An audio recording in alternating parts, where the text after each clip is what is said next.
For today's video, magluluto tayo ng simpleng ulam lang. Ayan. Ginisang patola na may iswa tas pritong daing na bangus. So ayan, nagisa lang ako ng bawang. Ayan, sibuyas. Ayan, mekos-mekos lang. Then kamatis. Ayan, gisa-gisa lang natin. And then, naglagay lang akong konting pampalasa. Tapos, nagpiprito na rin pala ako ng isda. So, ayan, nilagay ko na yung sardinas natin. And then, asin.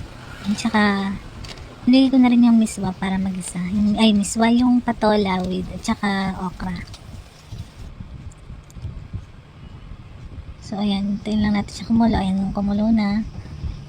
At medyo malambot na yung mga nilagay ko na yung miswa natin. Ayan. Hanggang sa lumapot lang siya, palaputin lang natin yung sabaw.